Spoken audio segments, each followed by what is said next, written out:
예, 홍순례입니다.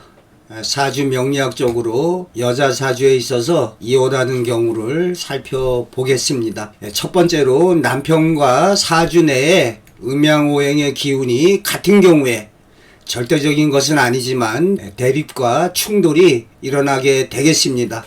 이 음양이라는 것을 정기로 생각하시면 쉽습니다. 전기가 같은 플러스일 경우에는 튕겨내고 플러스 마이너스인 경우에 들어붙는, 따라서 남편이 목화에 양의 기운이 많은데 여자도 목화에 양의 기운이 강하게 있다면 플러스로 조화롭지가 않다 하겠습니다. 그래서 같은 성격으로 부딪히는 일이 많게 되겠습니다. 이혼하는 사주의 특징 가운데 하나가 자신의 일간을 비롯해서 아주 신강할 때 양인살이나 괴강살이나 백호살 등이 있어서 아주 강할 때 자기의 의견을 강하게 내세우기 때문에 배우자와 충돌될 가능성이 많다 하겠습니다. 오행적으로 봤을 때도 예를 들어서 남편이 화가 아주 많은데 여자도 화가 많다 그러면 이렇게 상호간에 충돌이 일어나는 것은 불보듯이 뻔하다 하겠습니다. 우리가 궁합을 볼 때 간단하게는 월지로 많이 봅니다. 사주는 절기학이고 사주 내에서 그 월지가 가장 영향력이 큰, 따라서 월지에서 격국을 갖다가 뽑기도 합니다. 이러한 월지의 영향력이 35% 이상, 거의 50% 육박하고 있습니다. 그래서 사주 궁합을 전체적으로 음양오행의 조화를 봐야 되겠지만 월지만 봐서 자신과 반대 계절에 태어난 사람이 조화롭다 하겠습니다. 저의 예를 들면 저는 음력 12월 14일 축월생이 되겠습니다. 반면에 저의 집사람은 음력 5월 3일 5월생으로 사오미 중에 가장 중심부가 되겠습니다. 이렇게 남녀가 서로 반대되는 계절에 태어났다 이렇게 되면 나머지 7자하고의 상관관계를 살펴봐야 하겠지만 일단은 이렇게 계절적으로 봤을 때 반대 계절에 태어나면 일단 무난하다 하겠습니다. 또한 자신에게 없는 오행을 지닌 배우자를 두면은 좋다 하겠습니다. 마찬가지 얘기인데요. 남편이 화가 강하고 수가 없다면 그 배우자인 아내가 이러한 수 기운을 많이 가진 것이 좋다 하겠습니다. 아내에게 오행으로 화 기운이 약하다면 화 기운이 강한 남자를 배우자로 맞이하면 좋겠습니다. 또한 사주의 육친, 십성으로도 만약에 아내가 재성이 없었다 그러면 배우자에게 재성이 강하게 있는 이러한 배우자를 선택했을 경우에 상호간에 서로 취약한 것을 보완해 주기 때문에 좋은 관계가 유지될 수 있다고 하겠습니다. 사주는 음양 오행의 학문으로 오행보다 어찌 보면 음양에서 조화로움이 이루어진 상태가 좋다 하겠습니다. 두 번째로 무관사주, 관살혼잡사주, 편관이 강한 사주, 관이 시주에 있는 사주, 또 관성이 합거된 사주, 또 관성이 공망된 경우에 또 관성이 인묘된, 관성이 묘지에 들어가 있는 부성인묘를 관성인묘라고도 합니다. 다들 아시겠지만 사주에서 관성이라 함은 자신의 일간을 극하는, 지배하는 오행의 기운이 되겠습니다. 예를 들어서 이렇게 경금일간이라면 경금을 극하는 화극금으로 이 화의 기운이 관성이 되겠습니다. 이때 일관과 음양이 같다 그러면 치우쳤다 그래서 편관. 또한 일간이 이렇게 플러스의 금인데 마이너스의 불 이렇게 되면은 여기는 플러스고 마이너스니까 이러한 음양이 좀 조화됐다고, 그래서 이 경우에는 정관이라 하겠습니다. 즉 편관은 일관과 음양이 같으면서 나를 지배하는 극하는 오행이라 하겠습니다. 오행을 플러스 마이너스로 나누어서 십성이 되는데요. 자신의 일간을 기준으로 했을 때 나 자신을 지배하는, 극하는 오행을 관이라고 합니다.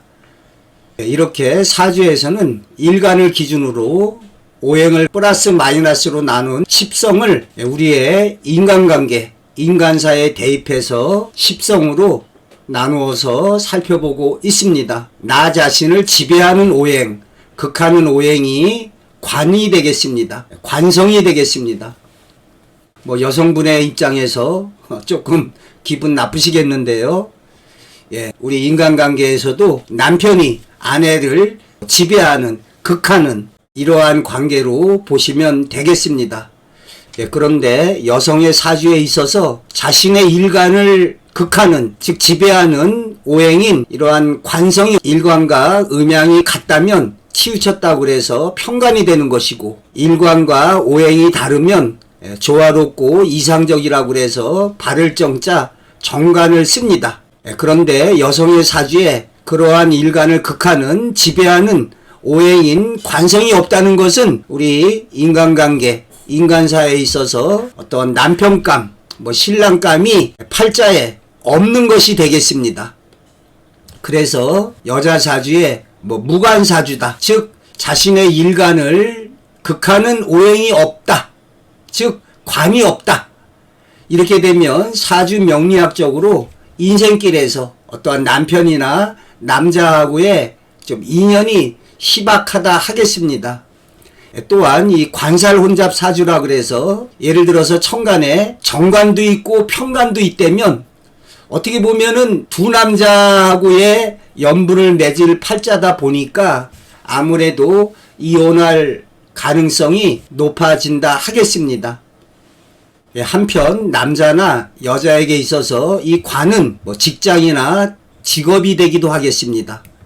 우리가 목구멍이 포도청이다, 어떠한 직장, 어떠한 기관에 소속돼서 거기에 말을 좀 들어야 하는, 나를 억압하고 지배하는 어떠한 법이나 제도나 규율이나 질서가 관이 되겠습니다. 그래서 여성의 경우에 있어서 이렇게 관살이 좀 혼잡된 이러한 사주인 경우에 남자들이 많이 있는 직장 또는 남성들을 많이 상대해야 되는 직업 또는 이 직장 저 직장을 이렇게 떠돌아 다녀야 되는 팔자, 이런 경우가 많다 하겠습니다. 신기하게도 여교사 사주 가운데 이 관살 혼잡 사주가 많습니다. 이렇게 한 5년마다 이렇게 학교를 옮겨야 되는, 어떻게 보면은 관이 남편이 아니라 이 직장 저 직장 이렇게 직업적으로 직장으로 실현되는 것도 이 경우에는 바람직하다 하겠습니다. 편관이 강한 사주, 편관은 일관과 음양이 같으면서 나를 지배하고 극하기 때문에 아주 심하게 나에게 압력을 주는, 비유하자면 호랑이 남편, 아주 좀 무서운 남편이 되겠습니다. 따라서 이렇게 편관이 강한 사주의 여성이라면 절대적인 것은 아니지만 남편이 좀 폭력적인, 심하게 말해서 두들겨 맞고 살아야 되는 이러한 처지가 될 수가 있겠습니다. 따라서 못 살겠다, 이혼해, 이렇게 이혼하는 경우가 좀 많다 하겠습니다. 또한 이 관이 시주에 놓여 있을 때, 이렇게 연월일시가 있다고 하면은 연은 유년기, 월은 청년기, 일은 장년기, 시는 노년기라고 할 수가 있는데요. 여성의 사주에 이렇게 관이 시주에 놓여 있을 때 관으로 상징되는 남편을 조금 늦게 만나게 될 팔자다, 이렇게 보고 있습니다. 그래서 이렇게 관이 시주에 있을 때는 좀 늦게 결혼하는 것이 바람직하다, 이렇게 말하고 있습니다. 일찍 젊은 나이에 결혼해서 남편이 있게 되면 그거는 내 남편이 아니다, 팔자에 없는 남편이다. 그래서 이혼할 확률이 높다 하겠습니다. 또한 관성이 합거돼서 무력화됐다, 또는 사주 내에 관성이 고립되어 있다, 통근하지 못하고 또는 천간에 투간하지 못하고 이렇게 관성이 좀 외롭게 힘없이 있을 때 어찌 보면은 사주적으로 뭐 남편이 좀 별 볼 일 없는, 그렇게 힘이 없는 이러한 남편이 된다 하겠습니다. 그래서 여성의 사주에 관성이 튼튼하면 남편이 직위가 높거나 남편이 좀 힘을 발휘하는데, 반면에 이런 관성이 아주 무력화되어 있으면 좀 능력이 뒤떨어지는 그러한 남편이라고 할 수가 있겠습니다. 사주학적으로 따라서 이러한 남편이 무능하다고 이혼을 할 수가 있겠습니다. 예, 마찬가지로 뭐 관성이 공망을 맞았다. 예, 이 공망에 관해서 말이 많은데요. 실제 공망인 대로 이루어지느냐? 아니다. 뭐 공망은 뭐 신경 쓸 필요가 없다. 그런데 제가 보니까 상담자 가운데 인성이 공망인 분이 있었어요. 그런데 그분 말씀이 어린 시절에 어머니가 그냥 이혼하고 재가하셔가지고 아주 어렸을 때부터 어머니 없이 자라왔다. 예. 그러고 보면 또 뭐 공망도 이렇게 맞는 것 같습니다. 또한 뭐 부성인묘, 관성인묘라고 그래서 이 관성이 묘지에 들어가 있는 그러한 팔자가 되었을 때 아무래도 남편에게 어떠한 질병이나 사건, 사고로 인해서 남편과 결별하게 되는 그러한 경우가 있다 하겠습니다. 예, 제가 지금 사주 원국의 명조를 들어서 하나하나 설명을 해 드려야 되는데, 그것은 다음 시간에, 이번 시간에 소개하는 그 여성에게 이혼 사주의 특징을 한 20가지 이렇게 쭉 설명드리고, 다음 시간부터는 각각의 사례에 대한 구체적인 사주 원국의 명조를 들어서 설명드리도록 하겠습니다. 예, 다시 요약 정리하면 첫 번째, 관성이 없는 사주. 예, 그러나 이렇게 관성이 없다 하더라도 뭐 운에서, 대운이나 세운에서 왔다가 가는 경우가 있습니다. 예, 사주 명리학적으로는 대운에서 왔을 때, 또 세운에서 왔을 때 그 기간은 뭐 관성이 있는 거나 마찬가지니까 남편하고 지내다가 그 대운이나 세운에서 관성이 없어지는 경우에 결별하게 되는, 뭐 이혼하게 된다고 사주학적으로 볼 수가 있겠습니다. 예, 그런데 이렇게 또 관성도 없는데 또 운에서 오지도 않았는데 결혼하는 경우가 있습니다. 예, 관성은 없지만 여성의 사주에 식상이 있었을 때 식상은 바로 자식이 되겠습니다. 예, 그러니까 여성의 사주에 관성은 없지만 식상은 있는 경우에 식상이 여성에게 나로부터 나온 오행, 내가 생해주는 오행이니까 자식이 되는데요. 그러면 사주팔자에 내 자식은 있다. 그 자식이 하늘에서 뚝 떨어진 게 아니다. 남자가 있어야, 남편과 만나야 자식이 생길 것이 아닙니까?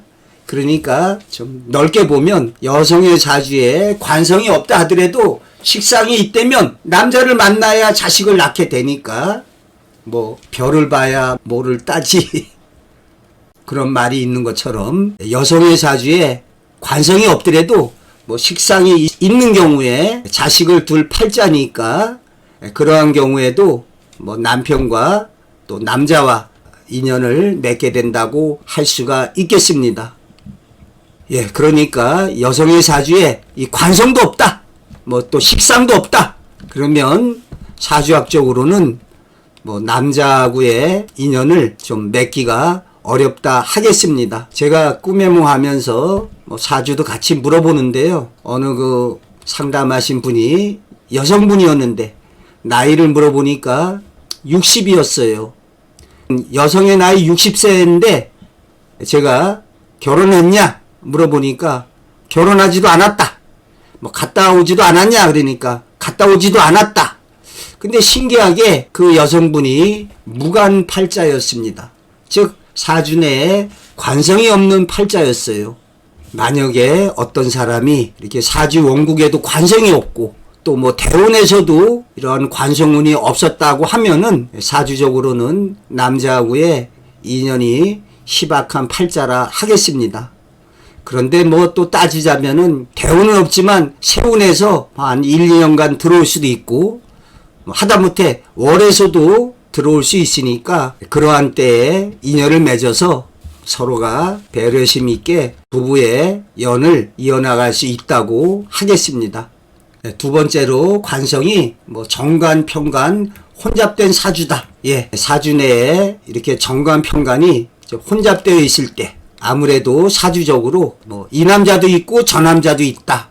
이러한 팔자가 되니까 정관이나 편관 하나만 있는 경우보다 이혼할 가능성이 조금 높아진다 하겠습니다. 세 번째로 관성이 고립된 힘이 없는 사주, 속된 말로 별 볼 일 없는 남자를 만나게 될 수가 있습니다. 그러다 보니까 남편이 좀 무능력하거나 직장이 없이 이렇게 비실비실해서 또 이혼하거나 결별하게 되는 통근이나 투간이 안 되어 있는 사주, 또는 주변에서 극을 당하거나 또는 내가 생해주느라 나를 도와주는 오행이 하나도 없을 때 주변에서 비겁이나 인성이 없는 경우라 하겠습니다. 네 번째, 신약사주에 이 편관 칠살이 아주 강한 사주라 하겠습니다. 이러한 사주라면은 편관 칠살이 호랑이 같은 남편, 깡패 같은 남편이 나를 갖다가 억압하는데 내가 신약해서 그것을 막아내지 못하는 이러한 아주 공공한 사주가 되겠습니다. 이 경우에 참고 견디다가 상관이나 식신이 강하게 들어온 해에 이혼하는 경우가 많이 있다 하겠습니다. 상관기운이 들어오게 되면 관을 밀쳐내게 되는, 관에 대한 저항력을 갖게 돼서 새로운 길을 나는 갈 거야, 이렇게 떨치게 나오는 경우가 있다 하겠습니다. 다섯 번째, 관성이 공망, 확고되는 시기의 사주라 하겠습니다. 그래서 관성이 무력화되는 이 경우에 남편이 까닭없이 아프거나 남편이 무능력한 사람이 돼서 그것을 받아들이지 못하고 떠나게 되는, 이혼하게 되는 일로 실현될 수가 있겠습니다. 앞에 말씀드렸지만 두성인묘의 경우, 즉 관성이 묘지로 들어가게 되는, 관성의 힘이 미약해지는 경우라 하겠습니다. 말씀드렸지만 다음 시간에 구체적으로 사주 원국의 예를 들어서 설명드리도록 하겠습니다. 그 적천수에 보면은 천간은 다스리는 관리요, 지지는 다스리는 땅이다. 그래서 어떠한 오행이 좀 힘을 받들려면, 튼튼하려면 천간과 지지에 이렇게 통근하거나 또는 투간한 그러한 오행이 힘이 있는 오행이 되겠습니다. 그런데 이렇게 통근하거나 투간하지 않고 관성이 힘을 잃게 되는 묘지나 절지에 놓이게 됐을 때 그러한 관성이 힘을 잃게 되는, 사회적으로 실직하게 되거나 질병에 걸리게 되거나 어떠한 남편 구실을 못하게 되는 이러한 시기에 또 이혼하게 되는 그러한 일로 실현될 수가 있겠습니다. 제가 좀 못할 말씀인데요. 양간은 의를 따르고 새에 들러붙지 않습니다. 반면에 음간은 새를 따르고 의를 따라가지 않습니다. 음간이 음의 속성을 지닌 여성이 되겠습니다. 동물의 세계에서도 암컷은 그냥 형세를 봅니다. 사슴 두 마리가 다다다다 해서 뿔을 딱 부딪혀가지고 싸움에서 이긴 놈이 암컷을 차지합니다. 왜 각축이라고 하지 않습니까? 그러면은 동물의 세계에서도 암컷은 가만히 앉아서 구경하고 있습니다. 그러다가 심슨 수컷이 이겼다 그러면은 그쪽에 가서 줄을 서는 거죠. 죄송한 말씀이지만 제가 어렸을 때 남자는 배짱, 여자는 지조, 절개 이런 말이 유행했는데요. 1960년대만 해도 여성분들이 한번 결혼하면 그 집 귀신이 되는 것을 좀 당연시 알던 시대가 있었습니다. 삼종지도라고 그래서 어려서 아버지 따르고 커서 남편 따르고 남편 죽은 후에 그 자식을 따라가는, 요즘 여성들이 누가 그러겠습니까? 남편이 아파 누웠을 때 제가 얘기 듣기로 애기 태반이 그렇게 좋다고 그걸 가져다가 이렇게 씻어가지고 그걸 다려가지고 남편의 병을 고쳐줬다는, 요즘에 그런 여성을 찾아보기가 힘듭니다. 결혼해서 살다가 조금만 경제적으로 어려워도 떠나려고 하고, 남편이 뭐 병에 걸리게 되면 또 뒤도 안 돌아보고 떠나게 되고, 사주적으로 여성은, 즉 음가는 어떠한 의 이런 것보다는 형세, 세를 따라서 살아가고 있습니다. 앞에 말씀드렸는데요. 이러한 관성이 시주에 있을 때, 그러면 사주적으로 봤을 때 좀 늦게 배우자가 생길 팔자다. 그런데 일찍 젊은 나이에 결혼했다. 그거는 사주적으로 네 인연이 아니다. 따라서 뭐 이혼하게 될 가능성이 높다 하겠습니다. 다시 정리해보면, 여성의 사주에 관성이 힘이 없는 경우, 뭐 보잘것없는 남편, 또는 십성으로 관성이 기신이다, 안 좋은 오행으로 작용이 될 때, 또는 관성이 고립되어서 무력하거나 뭐 깨진 경우에, 관성이 합거돼서 좀 무력화되는, 힘을 쓸 수 없는 경우에, 또 관성이 공망인 경우에, 또는 일관과 관성이 좀 무정한, 멀리 떨어져 있거나 좀 힘이 없는, 현실에서 허접한 남편이 되겠습니다. 궁으로 봤을 때 일간이 자신이라면 일지가 남편궁이 되는데, 이것이 기신에 해당될 때 또 이혼 가능성이 높아진다 하겠습니다. 월지와 조우가 맞지 않다든지 일지의 남편궁이 기신일 때 이혼하게 될 가능성이 높아진다 하겠습니다.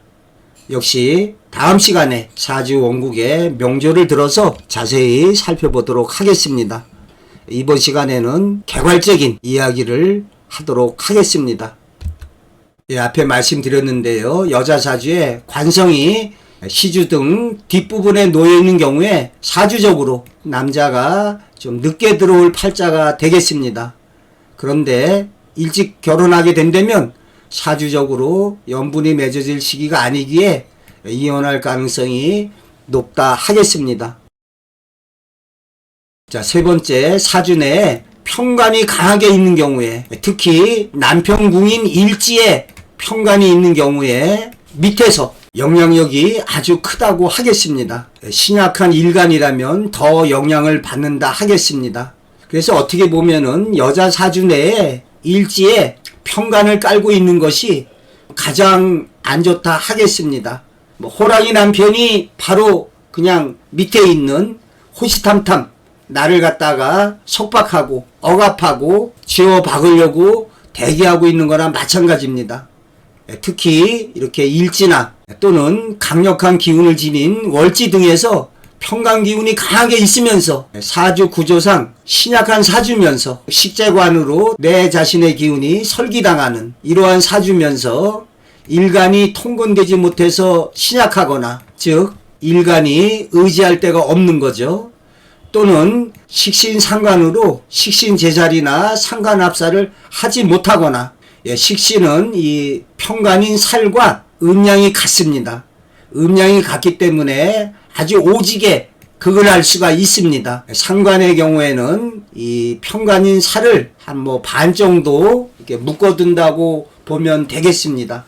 그래서 특히 여자분의 사주에 이 편관이 강하게 있을 경우에 반드시 요 식신이 있어야 하겠습니다. 그래야 식신제살로 이러한 편관을 묶어서, 비유드리자면 마치 호랑이를 타고 다니는, 또는 뭐 자동차 5000cc 자동차를 마음대로 조종해서 운전하게 되는, 영화 아바타에 나오는 예를 들자면 그 주인공인 제이크가 타고 다니는 아주 커다란 새, 원주민들이 개나 소나 다 타고 다니는 그 조그만 새 아크란이 아니라 커다란 도르코마트를 갖다가 제이크가 타고 다니듯이, 이렇게 사주 내에 편관이 있을 때 그러한 편관을 내가 완벽하게 제압하는 식신이 있다면 오히려 더 좋은 사주 구조가 된다 하겠습니다. 사주의 예를 들어서 보여드리면 좋은데요. 뭐 예를 들고 싶지 않지만 김건희의 사주, 예, 평간이 있는데 그 평간을 제압하는 식신이 바로 옆에 있습니다. 그러다 보니까 평간을 갖다가 완전 제 뜻대로 마음대로 부리는, 예, 또 한 사람으로 뭐 일타강사 이지영 마찬가지로 평간이 있는데 식신이 있어가지고 그 평간을 완전 제압해서 자신의 뜻대로 오히려 훌륭한 무기로 활용한다 하겠습니다.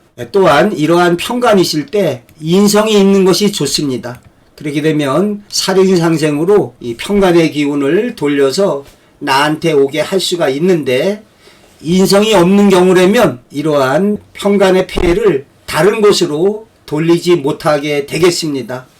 예, 이렇게 여성의 사주에서 평간이 강하게 있을 경우에, 심한 경우에 호랑이 남편에게 매맞고 살거나 또는 뭐 각종 질병으로 몸이 많이 아프거나 또는 뭐 사이비 종교 같은데 휘둘리게 되는 일로 실현될 수가 있습니다.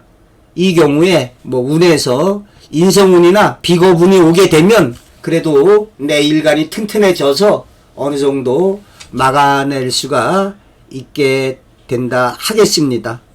예, 다음 시간에 계속해서 사주 명리학적으로 이혼하는 여자 사주의 특징을 살펴보도록 하겠습니다.